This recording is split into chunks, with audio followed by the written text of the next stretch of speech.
Welcome. Sorry, honey. Hello. And yeah, let's see. Just a reminder for everybody to mute themselves. I think I can actually go ahead and mute some of these folks. So my name's Bev, and you just saw Myra. So tonight we are happy that you're here on Zoom with us, and we are going to talk about sleep in relation to pregnancy, for newborn. We're going to talk about sleep for toddlers and preschoolers briefly, a little bit about sleep training, and we'll talk a little bit about postpartum for mom, what that looks like. So we're going to go kind of in order of the lifespan of a mom for each part of sleep. And in between each section of like the mom lifespan, if you will, we will stop. And if you have questions, please put them in the chat box. We'll take more personal questions at the very end of the presentation at 6 o'clock actually, or maybe a little before that or just a little bit after that. So when we end, if you have like personal questions or specific questions for your unique situation, we'll take them then. But throughout the presentation, we want to make sure we stop and answer any questions that are specific to that part of the presentation. So just because we probably all come from who knows what today, like multitasking, if you're comfortable, close your eyes for a moment. And when you just take a few deep breaths, or even medium breaths if deep breaths aren't comfortable. Sometimes deep breaths are too much. And if anything, just notice your breath for a moment. And then I just want you to tune in to your body as to how rested you're feeling tonight. Are you feeling rested? Are you exhausted? Somewhere in the middle? And then just tune into how you know that. How do you know how you're feeling? Is it a body sensation? Is it your brain spinning around in circles or calm? And then I want you to bring yourself to a place of you just got 9 hours of sleep last night. How does that feel in your body? Forget about what actually happened. Just allow your body a moment of, I just got this great night of sleep, whatever that may be. Maybe it's not 9 hours, maybe it's less, maybe it's more. And take a deep breath into that.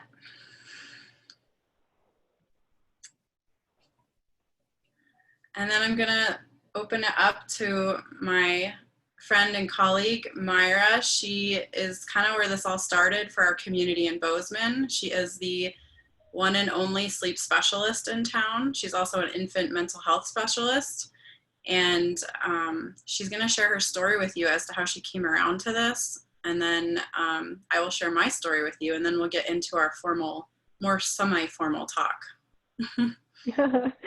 Thank you, everyone. I'm so glad you're here.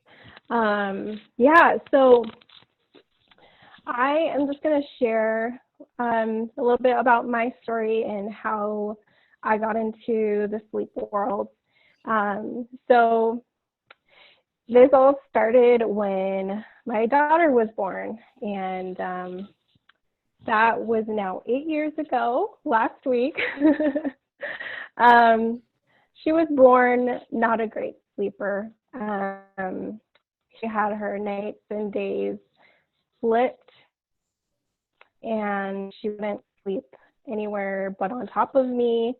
And I was told very frequently that just wait, things will get better, and they never did. A year and a half after she was born, she was actually sleeping worse than when she was a newborn, which is hard to imagine. That was a very difficult time for our family. We were all just trying to survive at that point. We had to be upstairs of my house.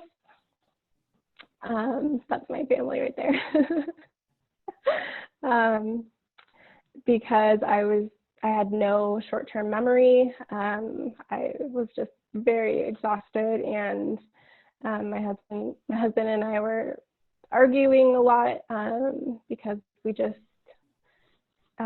were just so exhausted, and so we began searching for some answers, and I came upon this online training program through Kim West. She has a general sleep training program, and I figured if I'm going to help myself, might as well help other families. But I didn't decide to start taking that course until later on. But through our searching, my husband suggested that we have my daughter tested for food allergies. And we had no real reason to do that. She didn't have any serious symptoms. But we decided to go ahead and do that. And sure enough, she had 4 major food allergies that once we removed them from her diet, she began sleeping better than she had in her entire life. She also started gaining weight. She was quite small before we did that, and it was just 180 change for our family. We just finally got the sleep we desperately needed. After she began sleeping better, my son was born about 4 months later, and I started the general sleep training program and finished that. And I feel like my children are my biggest teachers, because I feel like, yes, I've learned so much through the amazing program that I was trained by, but most of all, I learned the most through working with my children's sleep and learning what works best for them, and as well as families that I work with, and really just reiterating that there is no one size fits all. Each child that I've ever worked with is so different, and the reasons why they sleep, although they often fit into some sort of, framework of reasons why, they each still have their individual reasons why sleep is disrupted for each one of them. So I feel like it's really important just to emphasize that we each are so different. Our children are so different, and I may give generalized advice, but that doesn't mean that is necessarily going to be what does it for your children. Yeah.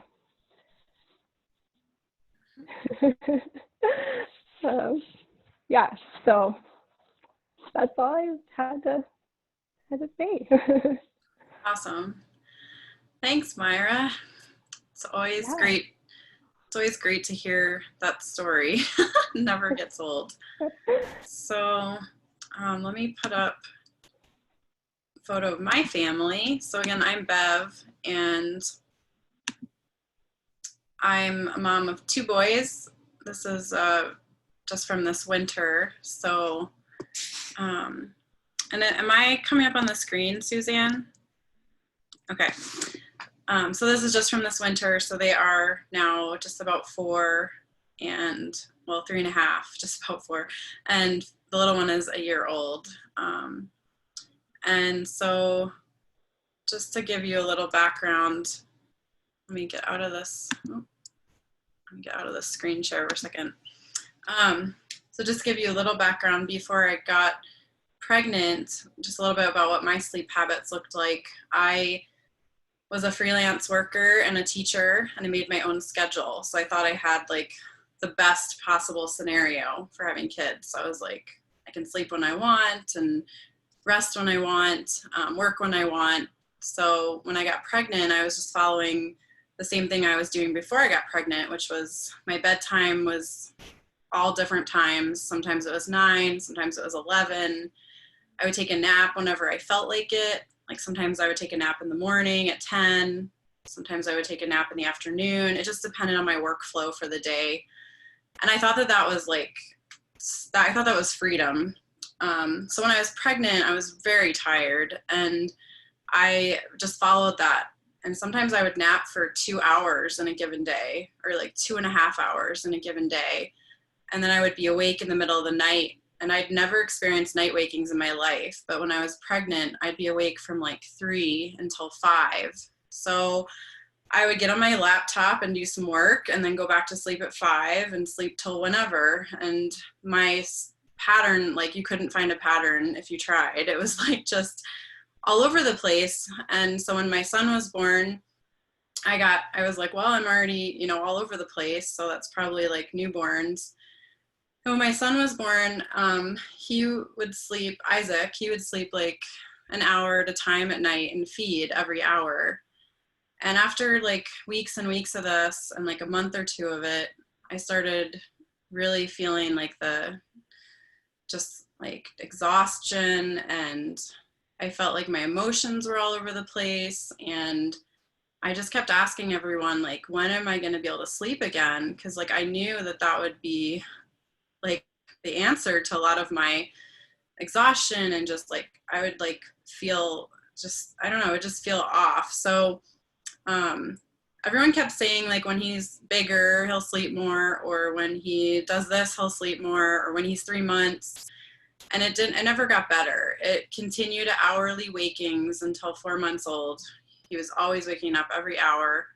And I would try to catch, sleep during the day with him. His naps were never like predictable. They were all over the place, which is pretty typical for a newborn. But all the books I was reading made it seem like he should have like a schedule. So I kept trying different things and nothing was working. And I was at the point where I was like, I just want to let him cry it out, but I would let him cry for like 10, 15 minutes and it just never seemed to get anywhere. So I eventually met Myra, luckily. So I met Myra, and she, I was like, please just help us like train him or cry it out, whatever. Like, I just want him to sleep. And she took a much slower approach than I expected. She was like, first we need to kind of just like get like a rhythm going and like pay attention to his needs. And I fell in love pretty quickly with her holistic approach, like that she wasn't going to just have us cry it out, or like, and she actually like put the pause on sleep training. She's like, we really don't want to sleep train until we've met his biological needs, like until we've figured out his wake windows. And I'd read about wake windows, but it turned out all the wake windows in the book didn't fit him, as she was telling you guys. So I was like, this is not the fast sleep I wanted, but it feels like better. So we got Isaac sleeping. By 6 months, he was sleeping through the night, and I weaned him at 9 months from night breastfeeding. And then I was not sleeping. So I kept studying sleep science, and I kept getting more routine for myself, because like I feel like I just wanted him to sleep, and then I thought I would sleep. But now my sleep was totally different. It wasn't like it was before I had a baby. It was like I couldn't sleep. I was awake at night. I was waking up at like 5 a.m. and couldn't go back to sleep. So I had to kind of like really get myself on a rhythm. So some of the things we'll talk about tonight are some of the things that I did for myself that worked well for me. And some of them might work well for you, and some of them might not. But I found for me that getting on a rhythm, something I avoided my entire life. Like I always thought it was the best thing to just be spontaneous and do what I feel like it. And I still get to do that, but I get to do it around a routine that I count on. Like, because my kids are on a routine with like a nap and, whatnot, I know when I'm going to get free time, and knowing when I'm going to get free time is like my sanity. So then I ended up having a second baby. I got pregnant, and my second pregnancy sleep was great. Like it was a whole different thing. I was sleeping through the night, except getting up to pee once or twice, which is pretty normal when your bladder's getting squished. And I was taking a nap every day with my son, my first son. And then my postpartum also was totally different. I mean, there's a lot of reasons why it was different. Our second baby had open heart surgery, so we went out of state, and that's a whole nother story. But even with that stressor, like living out of state, a baby having open heart surgery, I still can safely say I slept way better the second postpartum. And part of that was because the baby was in the hospital and I was sleeping at home, but I was up pumping every 2 hours and I still like felt a lot more rested. Um, so, and throughout all that time, I've gotten really into the science behind sleep and establishing routines and rhythms. And the industry I come from is the fitness industry, where I would help people with exercise and help people who are having maybe like issues with exercise, and I would help them find exercise that was more appropriate for themselves. And so I just started applying a lot of this sleep stuff to that. And I just want to share with you a couple of things that really opened my eyes as someone who went through like 6 years of formal schooling on the human body and health and fitness. I have a master's degree in exercise psychology. And I was shocked that I'd never heard about all of this sleep science and circadian rhythm stuff. So the first thing I want to share with you that really opened my eyes was just that there's research on everything and sleep. Like there's nothing that hasn't been researched. It's not about like what sleep helps. It's about what sleep doesn't help. There's nothing. They've done I mean, I'll tell you just a couple of the kooky things they've done research on, not kooky, but they've researched attractiveness. Like they've had people rate other people as being attractive or unattractive based off their sleep. And I don't want to freak out anyone who's not sleeping well that you're not attractive, but I'm just trying to say like that's the kind of research that they've done. They've done research where they will sleep deprive people and then they'll put them in front of a buffet the next morning, and the people who haven't slept, they eat more, and they choose higher density calorie foods. And they've done research on people at work, and when people are tired, they don't do tasks that are as efficient. They choose things like social media or making phone calls instead of solving problems.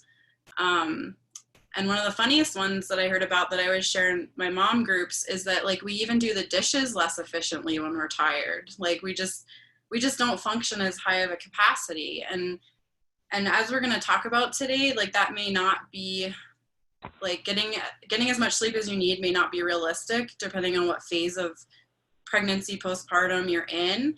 But I just want to mention that like your inherent instincts, that primal drive to sleep, it's real. Like there's a reason why you have this primal drive to sleep, and there's a reason why people, when they have a baby, the first thing they want to know is, how do I sleep more? It's like so primal, and it's because it literally benefits everything. It even benefits fertility. It even benefits like birth. Like everything is going to be functioning better if you sleep well. So that was the one thing.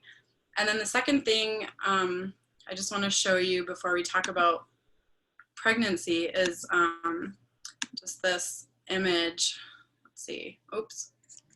Hold on. I got caught up with my controls here. There you go. This looks like a kind of a complicated image at first, but just look at this as it's a program. So it's a program that your brain runs. When you fall asleep, your brain goes into a program for the night, kind of like your computer goes into a program, like when you turn it off to save everything.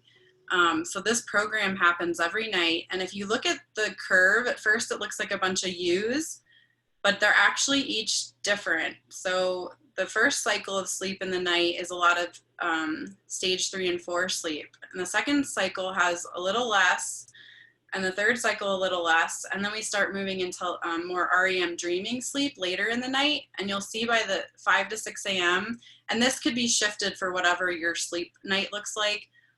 But the point of this image is that when you cut a few hours off your sleep, you're not just cutting off like sleep, you're cutting off part of the program. So it's really important to try and work back to a full night of sleep. And you can sleep really well during pregnancy if you get yourself on a rhythm while you're pregnant.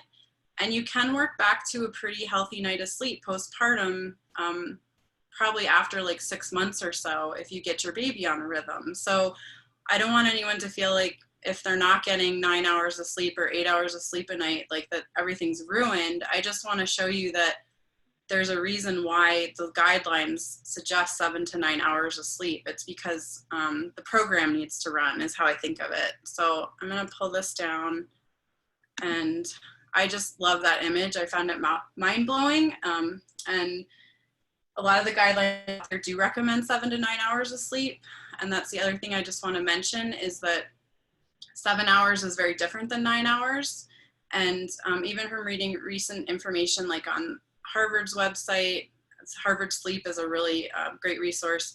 And from reading on like the different sleep foundations, like Myra said earlier, every single one of us is wired for different amount of sleep, and different things will affect our sleep. So 7 hours is not like the goal. Like the goal is to get whatever amount your body needs. And for me, right now in my life, I need about 8.75 to 9 hours a night. That's like, I feel my best when I get that much.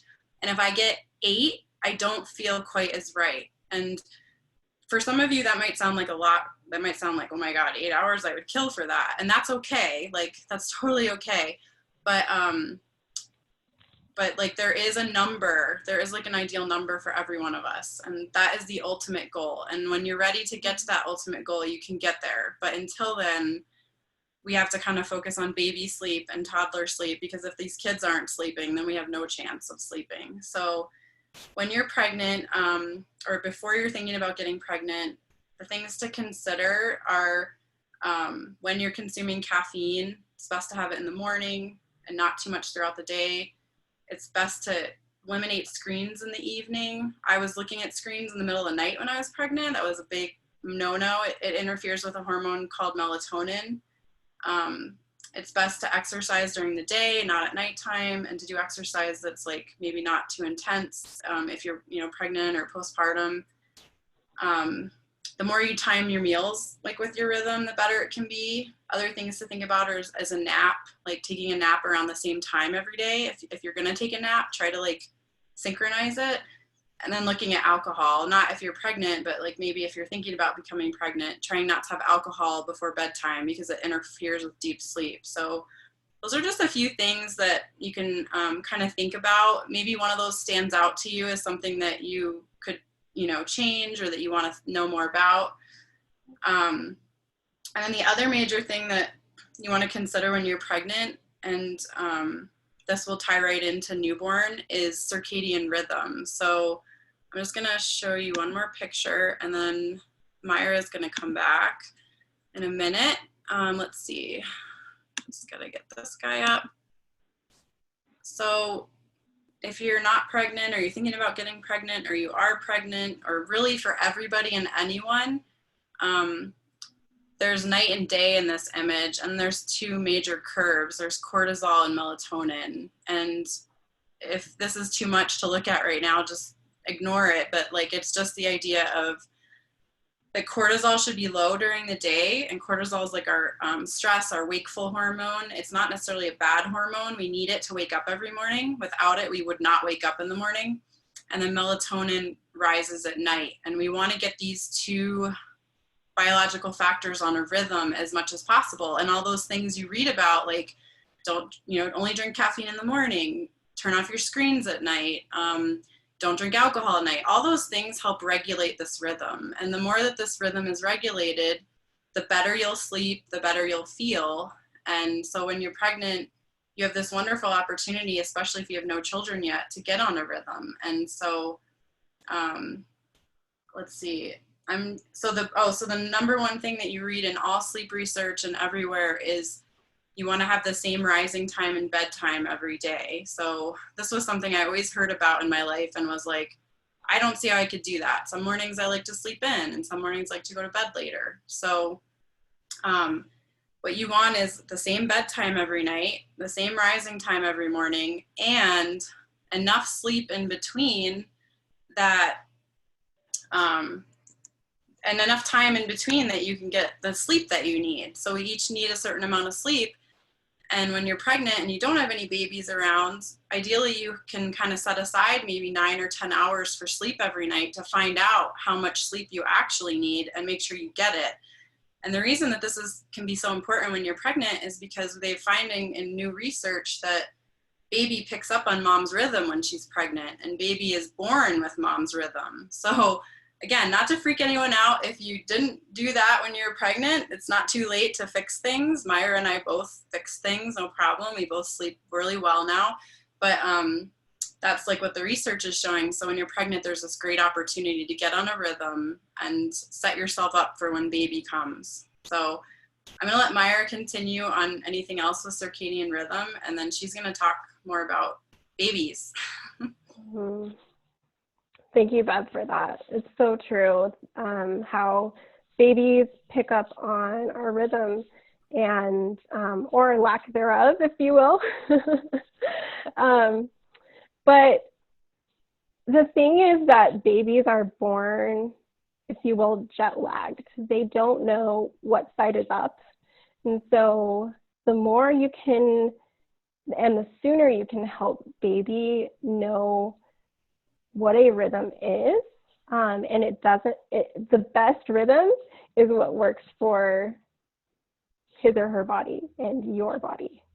There's no like ideal schedule, but a rhythm that works best for baby, and that includes like just notice like when baby needs to get fed, and when baby starts getting tired, and reinforcing that. I know we never talk about this, but helping baby believe what he or she is feeling is part of attachment.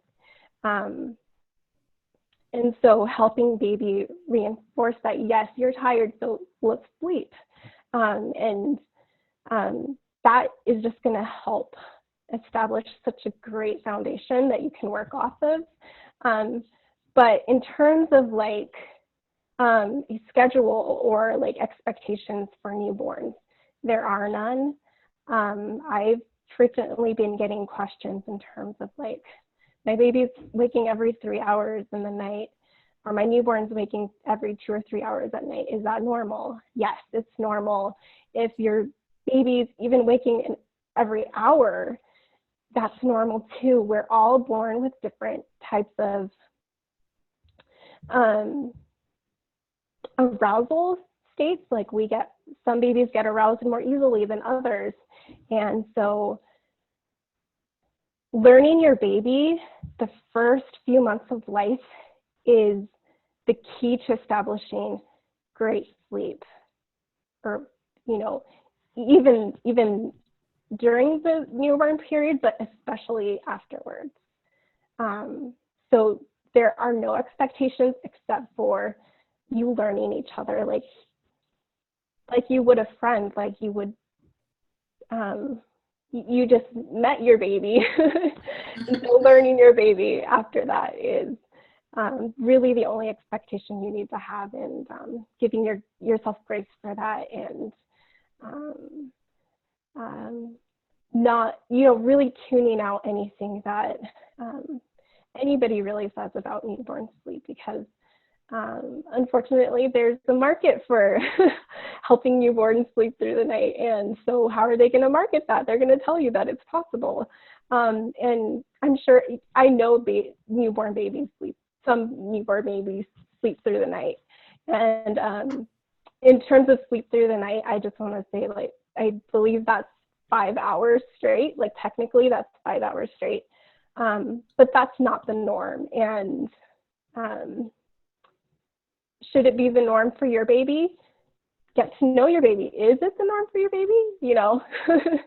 So get to know your baby and go from there. There's no right or wrong. There's no like, this is what your baby should be doing, because during those early months, really the only thing you need to really be working on is meeting your baby's needs and feeding your baby when he or she is hungry, and doing the same for yourself.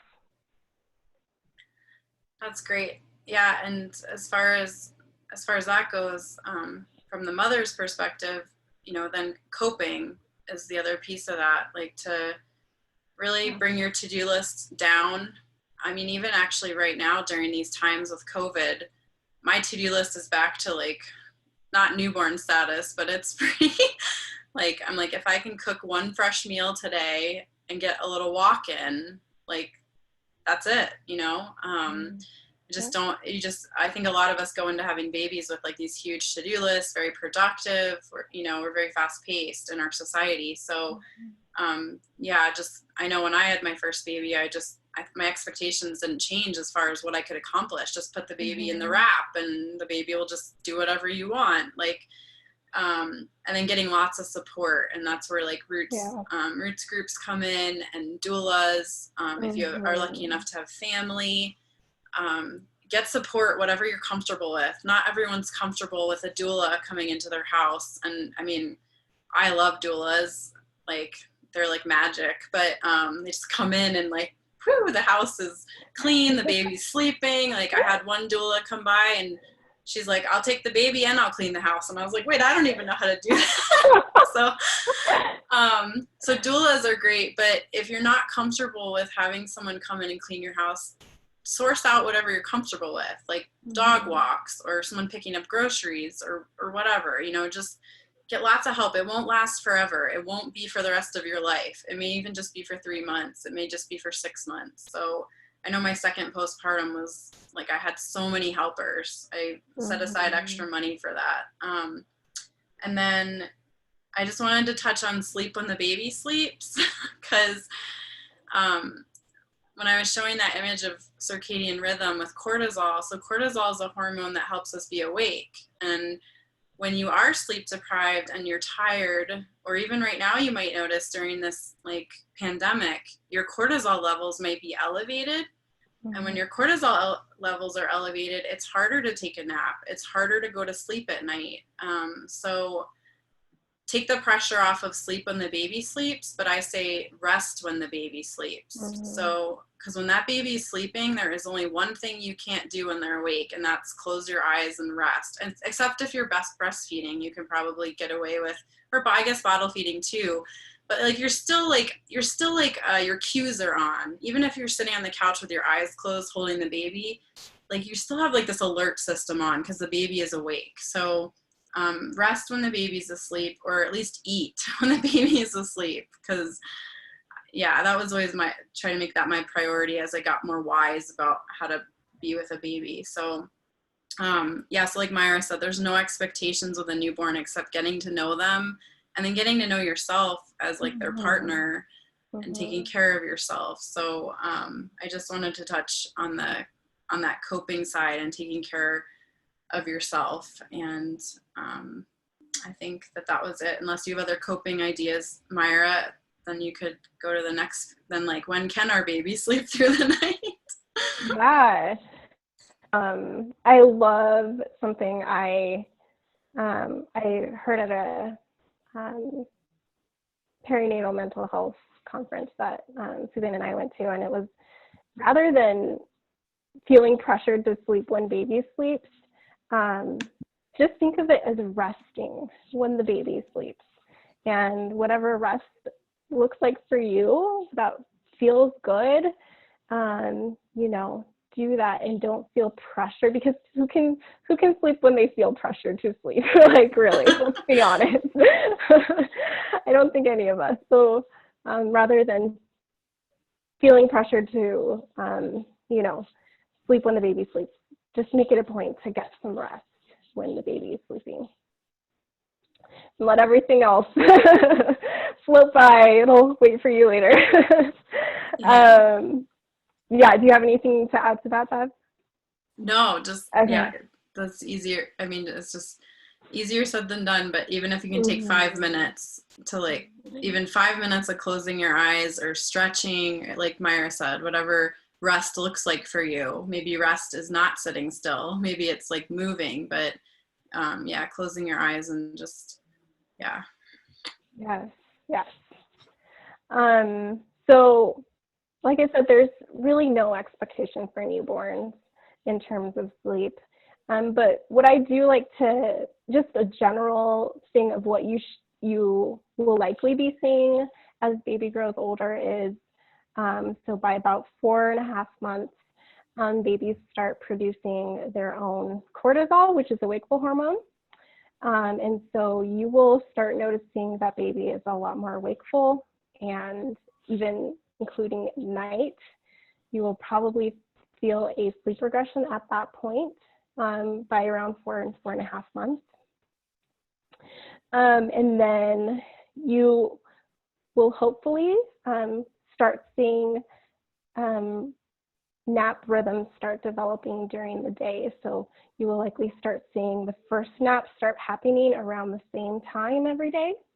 And then what you'll want to see towards the 6-month, 7-month period are 2 more naps becoming more predictable during the day. If you don't see that, you are likely dealing with not having trouble putting your baby down when he needs to go down at bedtime. That's the biggest reason why I see parents struggling with seeing the pattern of naps, is when baby is staying awake too long past when he needs to be for going down for the night, which I call bedtime. So yeah, and that balance. And I think for me, I had no clue about this with my first child, but with my second child, he didn't really have like a time every day that he took his nap, but he had like windows that were it was like exactly an hour between each nap, and then exactly an hour and a half between each nap. And to this day still, you could like set your watch by his amount of time awake between naps. It's just very rhythmic, and that may just be that may just be him, but like being able to pick up on that, it's like, then I know how much time I have between the naps to like do whatever it is. So yeah. So what about can you touch on sleep training briefly? Yeah, absolutely. So I loved how you talked about, bedtime is like, so how do you know when your baby's bedtime is? Like, how do you know, like, I know for our little guy, our second little guy, it was pretty obvious every night. It was the same time every night and it was like around 7, which is like that golden number you read about. Yes, absolutely. So the best way to figure out bedtime is to dim the lights at night. And that might seem counterintuitive, but if you don't dim the lights, the body is signaled to be aroused and awake. And so you will miss sleepy cues, and then you'll miss bedtime. So dim the lights. What we did was we installed smart lights in our house, and we turned the light bulbs dim, like yellow or orange or red. Those lights allow the body to produce melatonin, which is a sleepy hormone, and then you'll be able to pick up that sleepy cue and then go from there. And then you will likely see that sleepy cue happen the same time every night, and that's what you want to see. That's a healthy rhythm for a body, is to do it rhythmically every day. Yeah, I remember that was one of the biggest things you taught me with my first child, was like, try to get back on a circadian rhythm, because I definitely didn't have one. You were like, get outside during the day, dim the lights in the evening. Somewhere we came along the lines of like, eat dinner earlier, because dinner, until you've eaten dinner, you can't even like think about bedtime. Yeah, so true. And yes, it's so true. So like there's a rhythm to a day, and that was why I showed that image earlier of like the up and the down. It's like, we want to like be up during the day, and then whatever time it happens, it might even be as early as 2 or 3 o'clock, we start going down. Like we do, like, we need to have less expectations. There's a reason circadian rhythm research has shown that like we're more creative in the evening. We have a higher capacity for muscle output. I think it's because like our thinking and problem solving brain goes offline, and we go more into like a dreamy, creative, like physical, like we can be more physical, but like the problem solving brain is gone. The emotional brain is gone. Yes, it's so true. I find that too for myself. But it sounds like what you're saying, Myra, is that the more you establish a rhythm in your household, the easier it is to pick up on these cues and this bedtime. And then Yeah. does sleep training often look like, I mean, I know what it looked like for us, but is it like, then you just try to put the baby down when you know it's their bedtime? And is it like the more that you know, like this is the time, the less likely they are to cry? Is that true? So let's, I'll back up a little bit. When we were talking about newborn sleep, I mentioned attachment. And attachment is essentially helping babies know that their needs are going to be met. And so we as adults have the honor of getting to help them know that their needs are going to be met. And so especially the first 6 months of life, we want them to know that when they cry, they're going to get picked up. When they're hungry, they're going to get fed. When they're tired, they're going to get slept.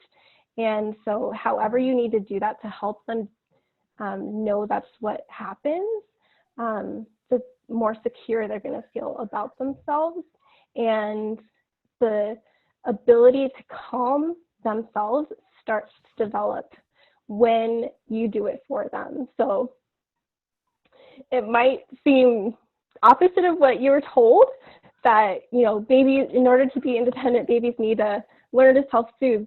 That's so not true, though. It's the opposite. In order for babies to learn to self-soothe, they need to be soothed. And so those first few months of life, if you're nursing your baby to sleep, holding your baby to sleep, or feeding baby when he or she's hungry, like all those things are helping your baby feel secure and safe. And when you've done that and you feel like you're ready to take the next step in terms of helping your baby build some skills in terms of falling asleep independently, then you can feel confident that, all right, I've helped my baby become secure, and I know that he knows that I will be there when he needs me. At that point, whenever that is, like, for example, I've had families come to me when they have 2-year-olds who have never slept independently, or some families come to me when they have a 5-month-old who they feel like they're at their wit's end and they just cannot handle one more sleepless night. And that's okay too. But when you've done all you could to, like, you know, just have this wonderful relationship with your child, you know, you have that with them. At that point, sleep training is an option, and it's really individual to each family when they want to approach that and do that. But it's essentially helping babies, like you were saying, like, know when they're tired and then know what to do when they're tired. So it's really interesting because I feel like our society, when we feel tired, what do?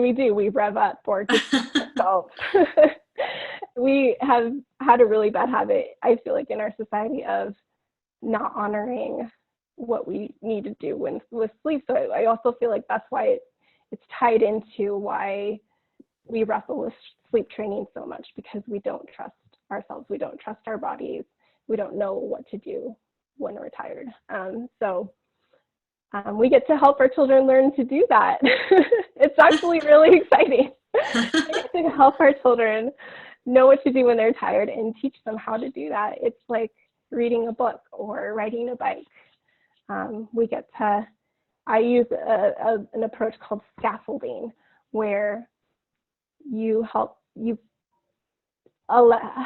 child achieve a certain level of independence, and then when they've reached that, you help them take another step into independence in terms of sleep. That's how I like to approach sleep training. That's so beautiful. I just aren't we so lucky that we have Myra and Bozeman? I mean, it's like you just have this beautiful way of like, you're like the baby's best friend. You're like, you're like helping moms honor and like get to know their baby. It's not just about forcing them to sleep. It's about actually like developing that relationship. And I know as I study preschoolers, I learned that the better the relationship between the mom and the child, or the dad and the child, or the caregiver, the more likely they are to, I don't want to say obey, but they're more likely to behave for you when they have respect for you and they have a relationship for you. So it sounds like this is a theme that starts at, when they're born, and it just continues. And that it's just so, it's so beautiful the way you explain it. We do have a question that I feel like is good for this period, and I think it kind of applies into what we wanted to talk about next. It is 5:45, so we want to get into just a little bit about toddlers and preschool. This question says, how clear of a pattern should you be seeing at the 3 nap a day period? And I think, Myra, you could branch this into like, even from then on, like, do naps, how clear of a pattern do you see with naps all the way up until naps are gone? Like if you are able to touch on that. Yes. In terms of rhythm, it depends on the child. And from what I've seen, it really depends on the individual physiology of the child. So sometimes I see families needing to, did she say how old? No, I'm guessing she was just maybe thinking about that 7-month, when you were talking about 6 to 7 months, maybe, because 3 naps kind of emerge around 6 to 7 months. Yeah. 6 to 7 months. Yeah. So sleep, or the clear rhythm might still be developing a little bit. I've seen that happen before where it's not quite established at 7 months old. So it might not be that clear at that age for that child. Yeah, I remember that's how our second child was. He didn't really establish it until I don't know when, but it wasn't right when we thought. But now he's like, it's like a freight train. You just know exactly when it's coming. So, yes, and I know that, it's so great. Yeah. And I know for my kids, they vary a little bit, but they're pretty, as long as they're rested, they're pretty much the same time. But yeah, and we did sleep training with Myra. Our family did sleep training with Myra, and we were definitely more on the like, let's get them sleeping end of things. But I love that Myra works with families. Like if you have a 2-year-old still sleeping in your bed, or a 3-year-old, like it's okay. Like she has so many tools to work with each situation. And I always tell parents that, like, like she has a lot of different tools for whatever your needs are. It's like not just about the baby either. It's about the mom and the dad. She figures the dad into it. Whenever I come to her with issues, she's like, what about your husband? How does he feel about this? So she takes the whole family into consideration, which is really, really great. But yeah, we chose to sleep train both of our boys at like 6, as soon as we were allowed to, basically. So that was me. And that was what I needed. Once I was able to do that, I was able to be the mom that I want to be. Like I was able to feel rested and like just be the best mother I could during the day. And without my sleep, I just wasn't. And I think some people are more sensitive to not getting that sleep at night than others. So yes, I think absolutely. And don't judge yourself if you need more sleep than, your friend does. Yeah. So that's, each person is different. So it's like, we're not trying to like promote sleep training or anything. It's just, it's there if you want it. And if you want to wait until they're much older, like there's always a way to get them sleeping better, no matter how old they are, I think. Right, Myra? Yes, I absolutely agree with that.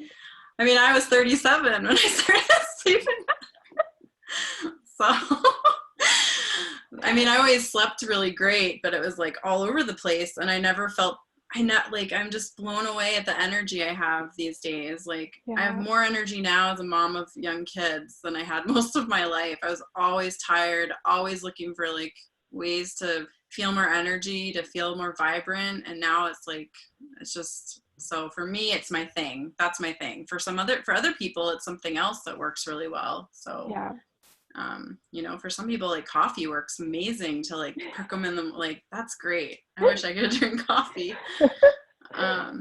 So let's just move into like toddler preschool. We talked about maybe like behavior, whatever you're feeling to share about what you do with toddlers in preschool. Yes. So, what I like to say in terms of toddlers and behavior is that children are like an open book. It's actually pretty awesome. They behave the way they feel inside. And if they're not feeling great, they're not going to behave the way you want them to. And it's actually is also correlated with sleep. If they don't feel great, they're not going to sleep very well. And so when we bring even younger children into, working towards behavioral modification, which is essentially helping them learn to sleep by themselves. We also need to take into account when we come into difficulty with sleep, how are they feeling and why are they feeling that way? There are so many factors that could play. For example, food allergies. Like my daughter, she didn't feel great because her body was full of cortisol from eating foods that her body couldn't digest. Or it could be the child needs more sleep, and so they like, I'm the grumpiest person ever if I don't get the sleep I need. Me too. And sleep is more difficult when you're sleep deprived. That is strange, but it's so true. So you might be coming up with sleep difficulties if they're sleep deprived. And there's so many reasons why there might be sleep struggles, especially in the toddler age. But helping a child feel grounded in terms of attachment, as always, learning their sleep rhythm, and making sure that there are no underlying health conditions is like what you need to do to help a toddler sleep great at night. Yeah, I remember what you said to me over Christmas. I was out of town and a family member criticized us for our nap. We have a nap time every day for our preschooler. And they said, can't you just push it an hour later? And I was like, I can't. And he was like, why? And I didn't have the words to explain it. It was very clear that my kid needed his nap at his normal time. Like he was melting down at nap time every day as it was, because we were out of town and he's just overstimulated. But I remember you said to me something like, you said like, I always thought of myself as like, oh, I like sleep schedules, right? And it's like, it's not a sleep schedule. It's not like I made a sleep schedule for him. I just honor his rhythm. And you had said you had said to me, like, you're just honoring your child's rhythm. And like, I feel like if I would have said that to him, like, the reason why I can't push his nap an hour later is because I would be disrespecting his body, basically. Like, I would be overriding his need. It'd be like if he told me he was hungry and I didn't feed him. Yes. And when I had that revelation, I mean, this is three years into learning about sleep science and stuff. I'm like, yeah, like that is what it is. That is like it. Like, we need to honor our children's needs, emotional, physical, everything. And sleep is one of those, and they were upset because he was going to go to the playground with his grandfather. And they're like, you're ruining his time with his grandfather. And I was like, his nap is until 2:00. We had the whole day to go to the playground. And just because we're not getting out of the house till 1:00, and it's like, it's hard to then, I was like, I would then be disrespecting my child's needs over grandfather. And then this is a whole nother conversation, but I feel like lately that's been my motto is like, because then people in the family later were like, so how do you do your sleep schedule? How do you figure it out? And I was like, I let the child tell me, like he leads me, kind of like Mm-hmm. child-led weaning. It's like child-led sleeping. Like Mm-hmm. Yeah. he leads the way, and until those naps are gone, I call myself a nap slave. I'm just gonna. But I like the nap because I take one too. I mean, that was the other part of that answer was, well, mom needs a nap too. So. That's the perfect example. Thank you, Bev. Yeah. So yeah, that's what I think of when you talk about that. Like, yeah, honoring their little, and that if they're not sleeping well, it could be because they're not sleeping well. Like, Mm-hmm. Yeah. so the more that we trigger that arousal system, the more aroused we become, and then we just crash for sleep, and then we don't get good sleep because we crashed, and that's a whole nother scientific discussion. But it's just the idea of, probably everyone on this has heard of like getting a second wind. Kids get a second wind, adults get a second wind.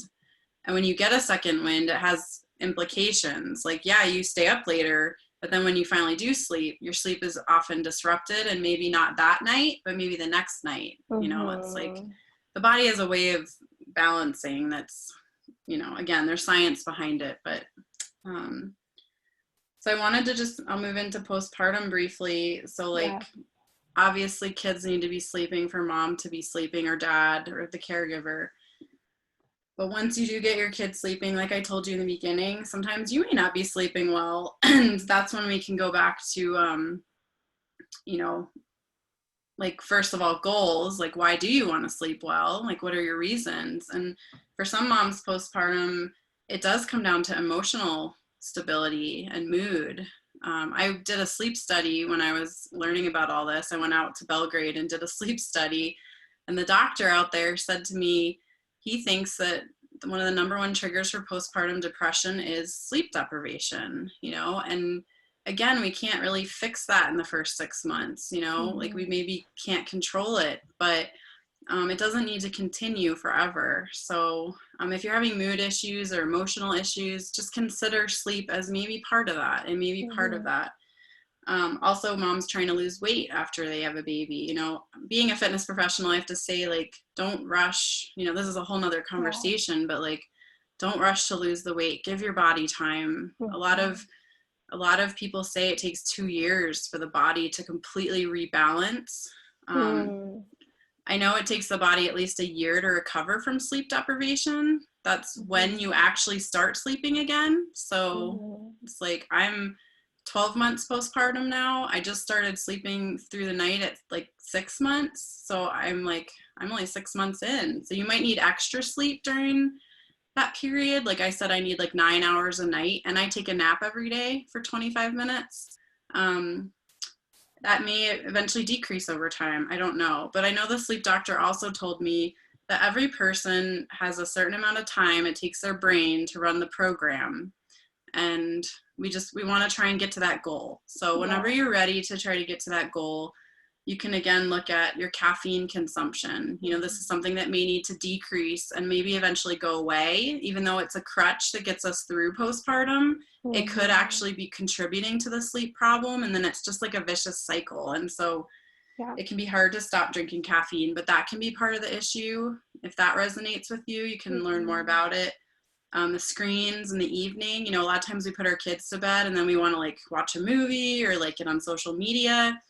And part of the problem is that the screen interrupts melatonin, your sleep hormone.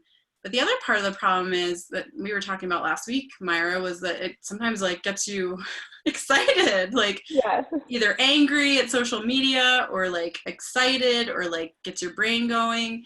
So choosing to do something before bed, like we have a bedtime routine for our kids, we really need one for ourselves too. And we deserve that. We deserve a bedtime routine. We deserve relaxing music and like, I put rose petals in my bathtub. Like, who else is gonna do it? So, and then meal timing. Like I always, preach like earlier dinner means earlier bed. Maybe taking a nap every day for a while. Like I definitely a lot of days want to do something else other than take my nap. But I feel like until I'm like well out of the postpartum period, like another year, I'd like to give my body that chance to catch up. So a nap can be as short as 15 minutes and have benefits. I mean, heck, I think it could be as short as 5 minutes, but it just kind of helps reduce adenosine buildup, which is our sleep. Anyway, I won't get into that. But and then I also have on my list reducing stress, however you can. I know right now that's like really hard, but reducing stress, taking things off your to-do list, not talking to people who trigger you or get you angry. Like we get into a whole nother discussion here, but it's really hard to sleep well when you're stressed. So looking at ways to reduce stress, like you said, food can be a stressor. And then alcohol. So I know another, it's like mom things like caffeine in the morning, alcohol at night. That's how a lot of moms make it through the day. But these things, we know they disrupt our sleep. So at some point we have to make a choice, as to like what our goal is and how to get there. So, and I have, I'll just show this image real quick. Let's see if I can get to it without, let's see. I'm just going to show you this. This is a sleep journal I use with people, and I can give you a copy of this. If anybody wants this, I can email it to you, or you can download it on my website. But this goes through everything I just mentioned: caffeine, food, alcohol. It even goes over like feelings you're having to help you reduce stress. And this can be a way to take inventory. And again, when you're ready, this is not something for a mom who just had a baby to like be trying to tackle their sleep issues. But if your kids are sleeping pretty well, then maybe it's time to take care of yourself. And again, you deserve that. So this is a way that you can start toward better sleep. And I just wanted to show this. It's available for anybody who's on this call, just to have, and it can help you out a lot. So I was going to say, Bev helped me realize that caffeine, my afternoon coffee, was disrupting my sleep. And since I can't do it anymore, I've just noticed how much it's affected me. So this chart really, really helps. Oh, it's just an awareness tool. Like food journaling, you could journal, journaling can be really helpful for a period of time. After a while, it can just become another thing you have to do. But, and I recommend doing sleep journaling on paper, because if you use an app, then you're looking at a screen, maybe at night, and it can like counteract the whole point of things. So I recommend using paper for that reason, because the sleep apps get you looking at your screen when you're supposed to be sleeping. And in short, that blue light that comes from your screen, it disrupts melatonin, your sleep hormone. Melatonin is not a supplement. It's something your body makes. So we want to let our body make it. And if we don't let like Myra said, dimming the lights in the house is the big thing. So that's the last thing we want, maybe we don't need to touch on it. Or what do you think, Myra, with underlying conditions? Is there anything else you want to add other than, like, you kind of touched on it a little bit? But so I'll just say that some things to look for in case your kiddo or you, I'm not an adult sleep expert that can speak to that, but if your child is snoring, is a huge indication that there may be an underlying health condition. Snoring is not normal. Your child is snoring, restless, so if he or she's moving a lot in bed at night, that is also an indication. If your child is has trouble rising, if he or she rises at 5 a.m. chronically and has for a long time, that may be another indication.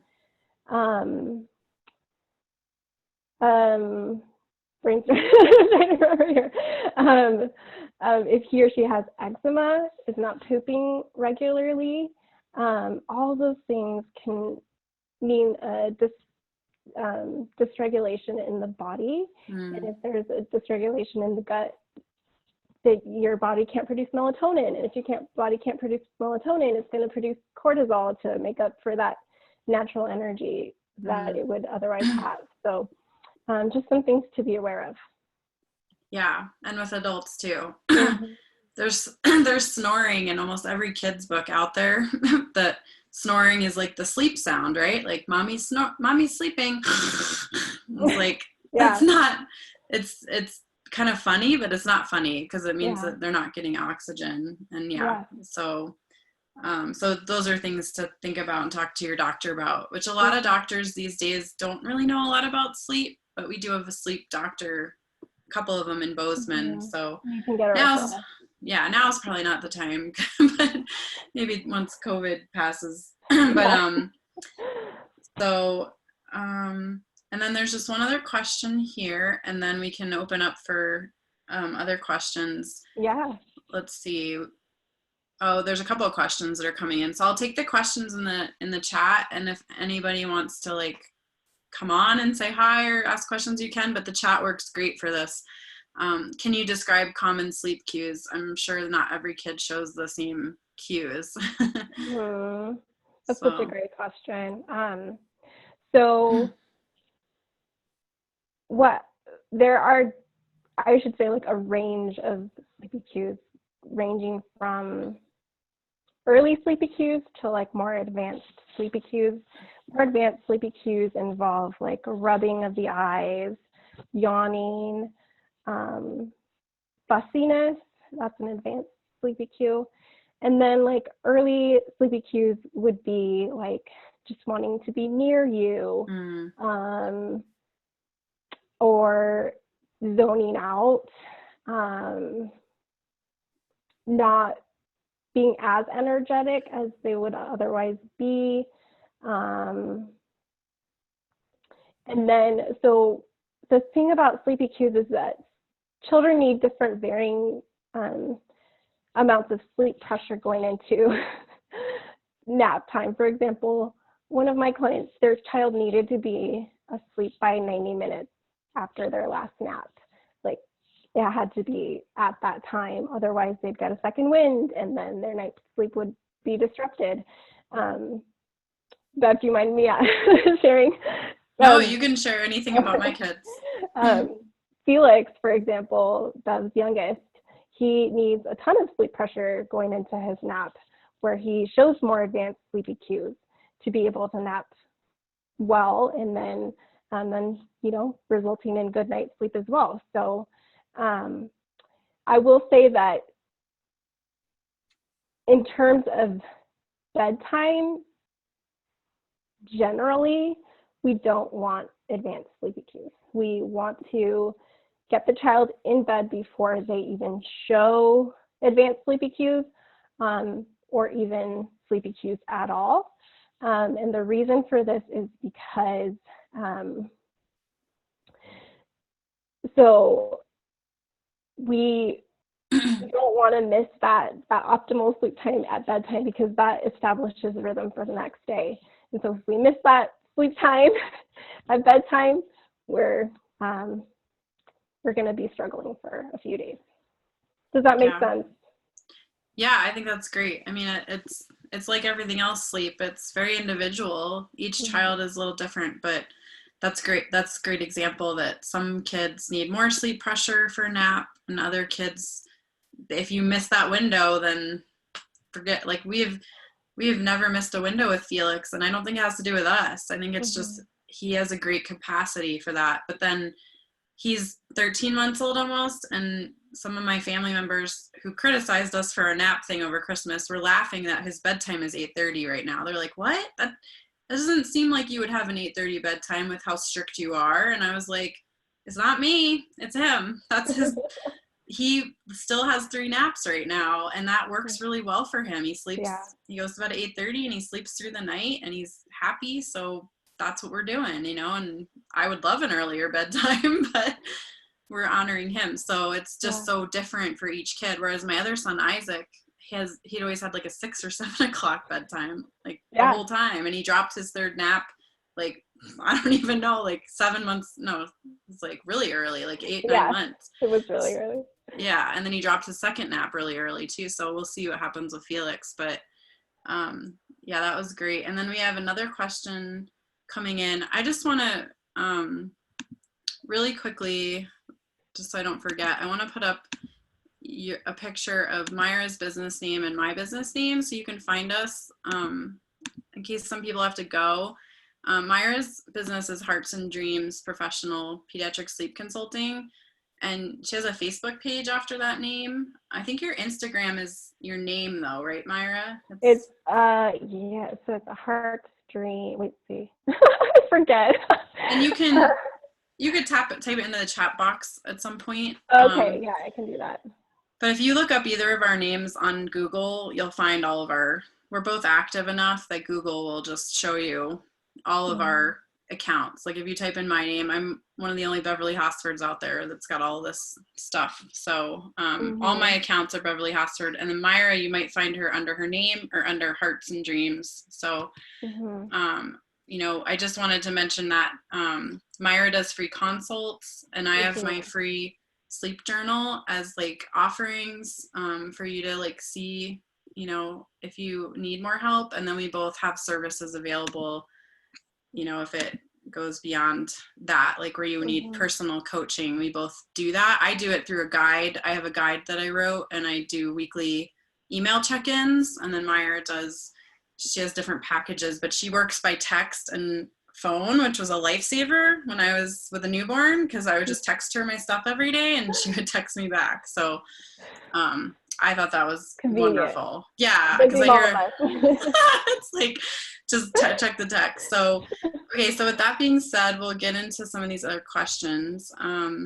Restlessness and excessive movement, is this after the newborn stage? So yeah, like because like newborns are kind of wiggly.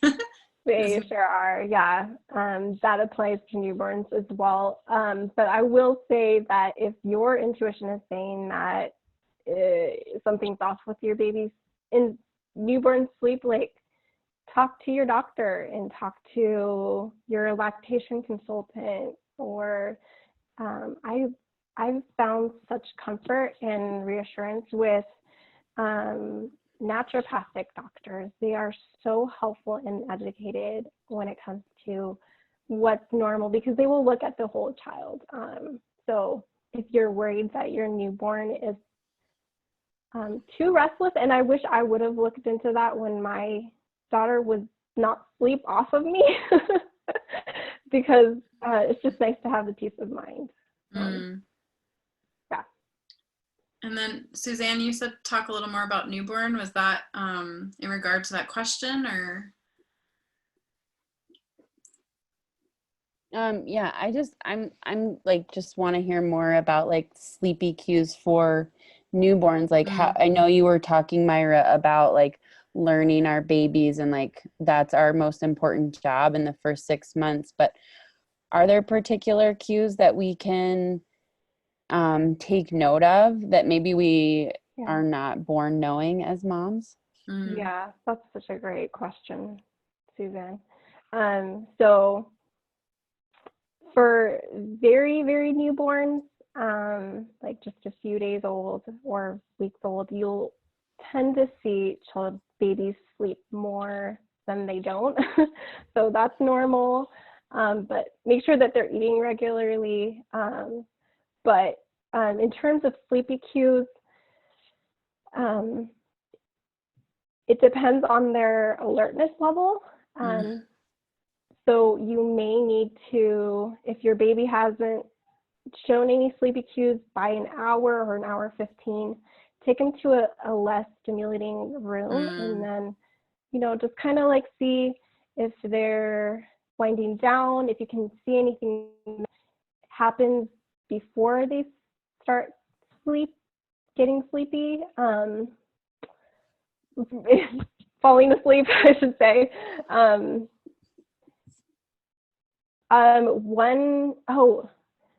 What was it?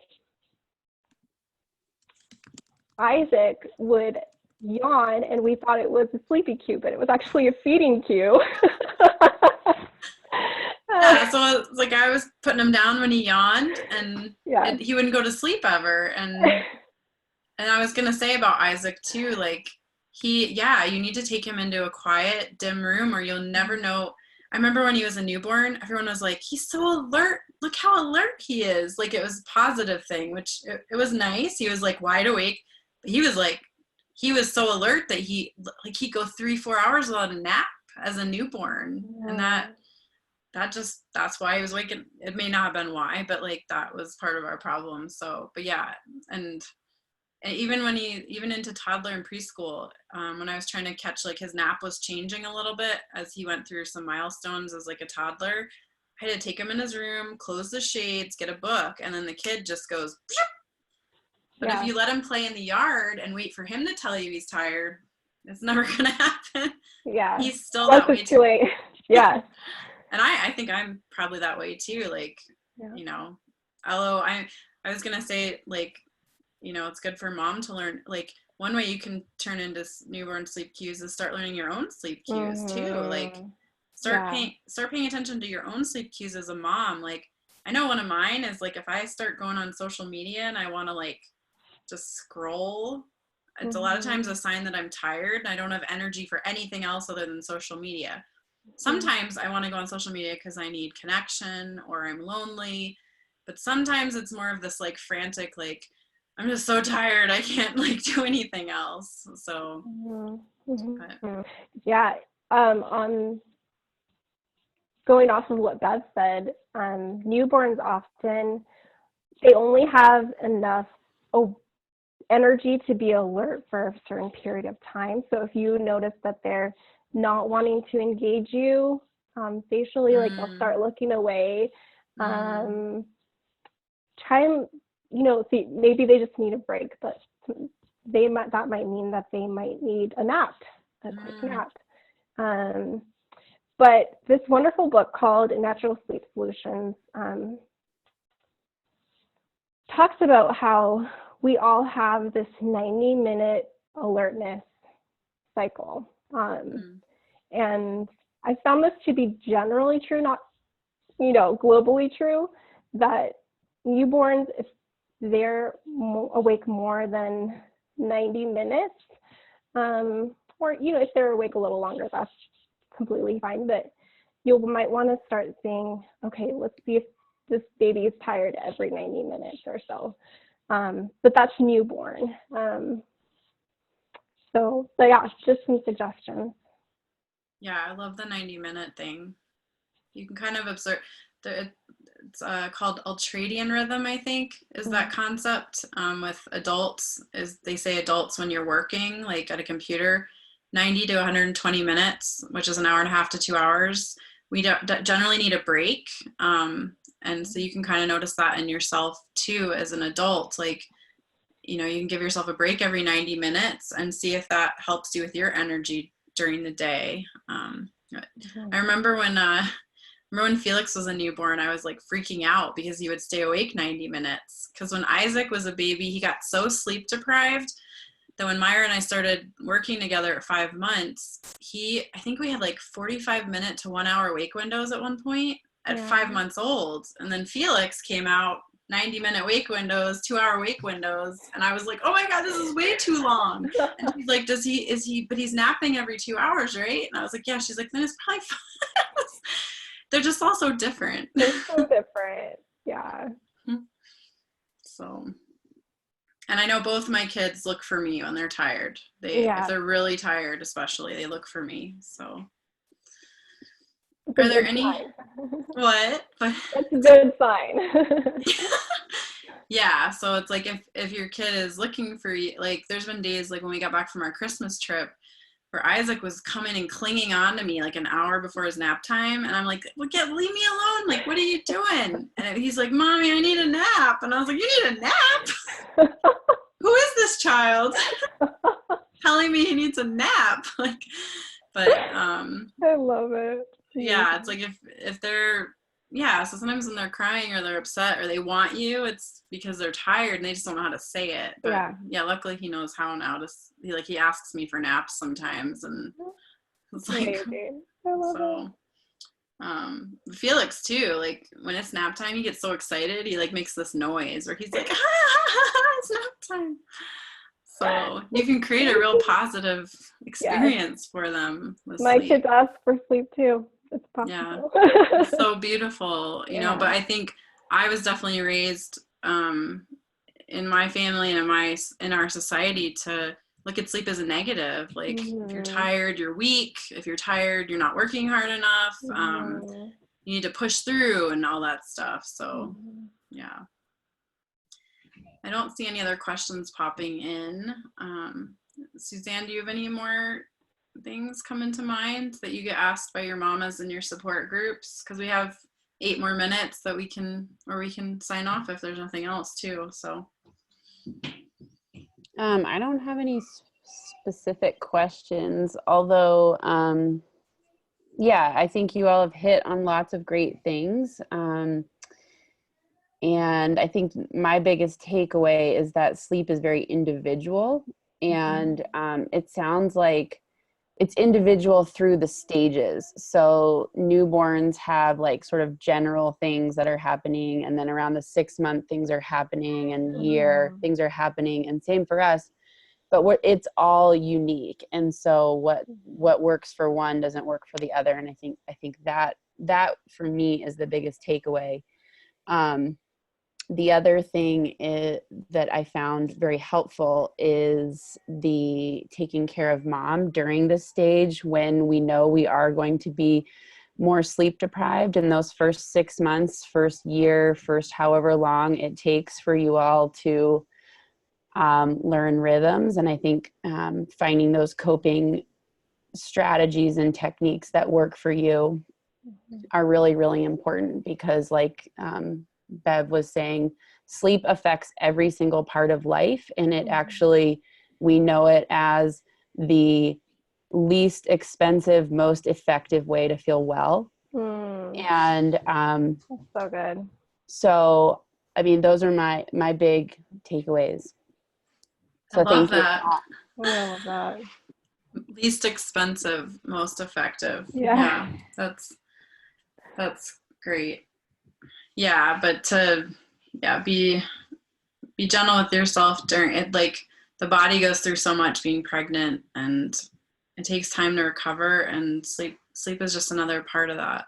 So just to give yourself time to work back toward it. But there's so many things you can do to make it less painful. That's for sure. And that's, Myra and I are here for that. You know, Myra's here to help with getting baby sleeping, which makes things less painful, and I'm around to help with adult behavior change, which can be tough, but it can be simple. It can just be as simple as getting rid of afternoon caffeine, you know, just as simple as turning off your screens an hour earlier, just as simple as eating dinner 30 minutes earlier. These things are not to be overlooked as big to help a lot, but we ultimately want to get ourselves to our program, like that we can run our program. I always joke that I don't want to get in the way of what this thing is doing when I'm sleeping. Like, let the brain do its thing. So good. Right. Yeah. And for our children too, because they suffer when they don't get enough sleep. So yeah. Well, thank you all so much. Thank you, Bev and Myra, for being with us. And thanks to everybody who joined us and took a moment away to focus on this hot topic that, like Bev was saying, it's all over. It looks like there was one other question. So we did record it, and we will share the link out on social media. And like these ladies said, if you have questions specifically for them, I think we've dropped it in the chat how you can find them, but Hearts and Dreams for Myra, and if you just search Beverly Hosford, you can find information there.